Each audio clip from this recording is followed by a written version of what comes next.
sometimes looking around at some of your projects and you ain't got none of them done, not even close to being done, not even in the same world as calling one close to being done.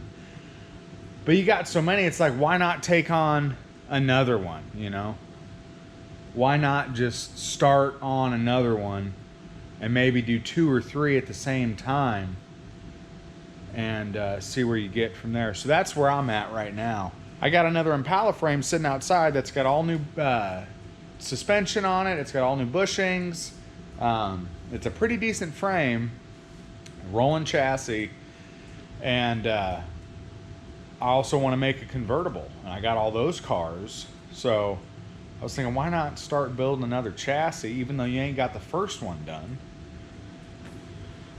Why not start building another chassis for the convertible? You know, might as well. Part of a chassis is you got to have motor and tranny, which I got, a 327 and a Power Glide transmission. And this company sent me some cleaning products, Super Clean, to try out. And I thought, well, this would be a good time to try it out. Try to see if I can get this old Power Glide cleaned up. See what she does. I mean, it's degreaser. Let's see how well it can degrease. So yeah, I appreciate Super Clean sending this to me. I'm gonna give it a shot. Send me a few different types.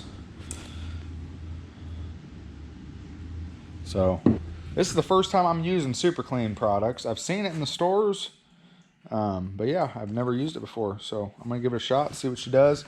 I do have a pressure washer, but I'm gonna try to clean this thing up without using a pressure washer, because a lot of times people showing these cleaning products, they just, you know, blast them with 4,000 psi, and yeah, of course it got it clean. But some guys don't have pressure washers at home, so I'm just going to use a hose and a couple brushes and see what we can do. Yeah, they sent me these products, but they're not paying me to say whether or not this stuff works. I'm just going to give you guys an honest answer, because like I said, I've seen this stuff in the stores and it's pretty cheap. So I've kind of looked past it because it was a cheaper price.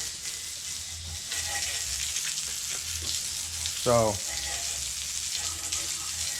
you know, when you're doing stuff like this, last thing you want to do is save a buck and then have the finished product suffer because of it. So who knows, it might be good. I'm gonna try half of this with the foaming cleaner, and then the other half with just the standard spray cleaner.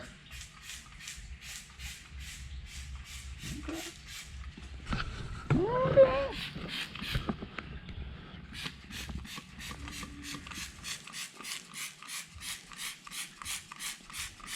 You can see it. It's for a little water.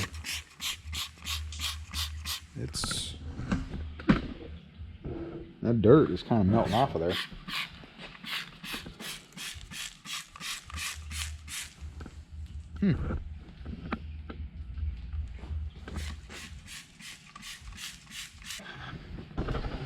That's pretty good. And you could see it eating through that. I almost don't even want to brush it. I'm just going to hose it down and see what it does without even touching it to brush it. Or maybe I'll brush one section. Yeah, let's agitate it back here. See what she does, see if it's any different. Let's give her a rinse.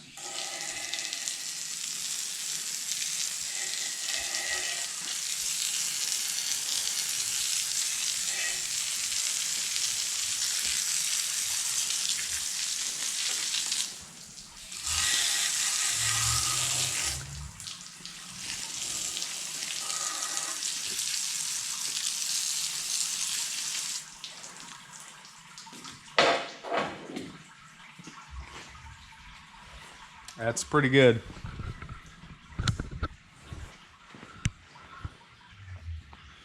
Without even touching it, definitely helps to scrub it down a little bit. I'm gonna give this thing an overall hose down, brush it up, see how good we can get it, and I'll bring you guys back. All right, got her all scrubbed down. Again, I didn't use any pressure washer, just some hand brushes and the degreaser. So let's take a look. Just gonna rinse her off. Let's see what she looks like.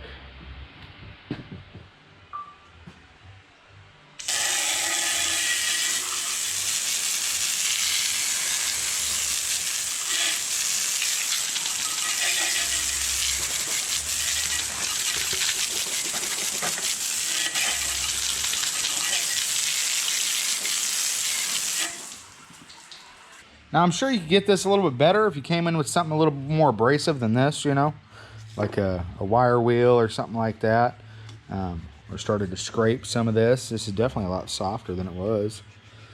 But heck yeah, I'm happy with that. Yeah, I think I like the foaming better for this kind of work. It seems to hold on better. This works pretty well still. But yeah, having the foaming cleaner really seems to bite on. But yeah, that still works pretty good. So I appreciate the products, guys. So I also got this cleaner here, all wheel cleaner. Now I've used a similar product that was meant just for chrome, but you really don't want to use it on anything other than chrome because, well, I did, and it didn't turn out very well. I used it on some aluminum rims and like etched the wheels. But this says it's safe on all wheels. And a lot of these guys, a lot of you guys in this channel are fans of lowriders. And one of the worst things about having a lowrider is spoke wheels. They're very tough to clean, unless you just got a serious spray-on cleaner. So I'm gonna use a little bit of water, spray this on there. I got a little detail brush, just like a soft bristled brush. I'm gonna go in there, kind of agitate it up a little bit. I'm not gonna get too crazy, and we'll see how they look, but that's how they look currently. Gonna hit it with a little water.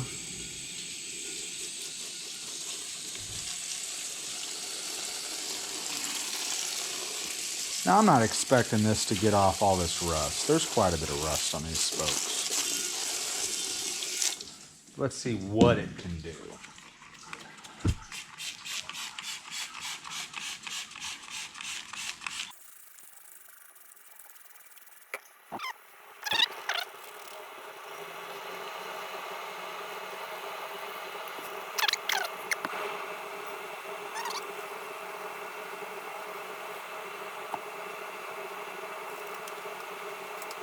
Since it is kind of doing something to the rust, I'm going to try a little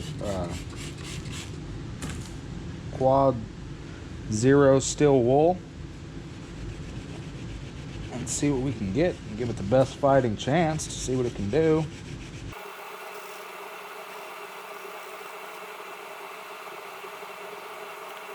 All right, so that's, I can tell it's getting better. I mean, the more I scrub it, the better it gets, but let's just see how it looks. Give it a rinse.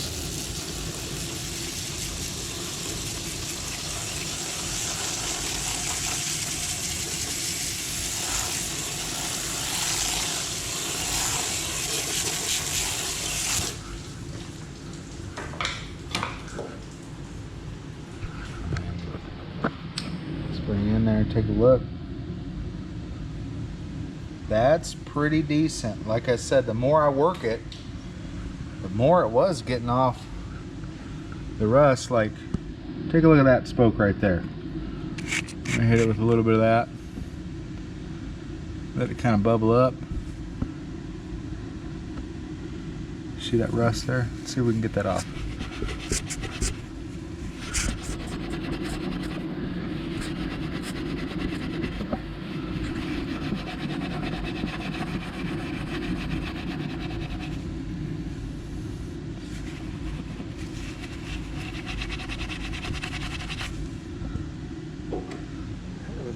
Water. I mean, look at how much better that looks. That's pretty impressive. I wouldn't say it's 100% gone, but it looks a whole lot better. So there it is. That's probably 5 minutes or so of really just scrubbing at her everywhere you can reach. But yeah, some of the spots where it's really hard to get down in, like the second set of spokes, not a whole lot you can do. But I'm thoroughly impressed with what that stuff does. Like I said, I've seen this stuff in the store, passed it up a little bit because it was cheap. So you know how it is. If you want to get something done, you don't want to mess around with saving a buck or two and then having the product not work. So I skipped it and got the more expensive stuff, but I'm actually pretty impressed. So I appreciate you guys sending this stuff out for me to try. Like I said, they didn't pay me anything to make a video, but they did send me the product. So I figured I'd do a little test on it, and I'd shoot you guys straight. You know that. And if this stuff, sucked, I'd shoot you straight. But it worked pretty well. So I appreciate it. And, if you guys see that stuff at AutoZone or Menards or your hardware store or wherever, you're looking for something, it's worth it. And it doesn't hurt to support a company that's supporting this channel. So yeah, next I'm gonna get my my 327 over here, give that the same treatment. I'm gonna try the aerosol can degreaser on the 327, and then we're gonna start putting together another frame. It's gonna be a really budget build. I got a lot of stuff for just a regular 327 2-speed Power Glide setup, so I think I'm gonna use it. Now, question I got for you guys: should I build? It's gonna be a convertible. Keep this in mind, convertible conversion. It's going to be a straight up real attempt at this vert conversion again. So question I got is, I got the triple black car. That's an SS. I got a triple black sport coupe that I was originally going to do the convertible conversion on. So which would you do? Would you cut the SS up? The triple black SS, not the SS I'm already building. Would you cut the triple black SS up and have a convertible triple black SS? Or would you feel better about having a triple black sport coupe conversion? I don't know. I don't know if I got the heart to cut the SS up. That's the only thing. I mean, it's going to suck to cut either one of them up if it doesn't work out, but I'm leaning more towards the sport coupe. But give me, guys, your thoughts, and give a reason. Don't just, SS because it's cooler. Let me know your guys' thoughts on which one I should chop, because I'm going to cut one here soon again. Thanks, guys.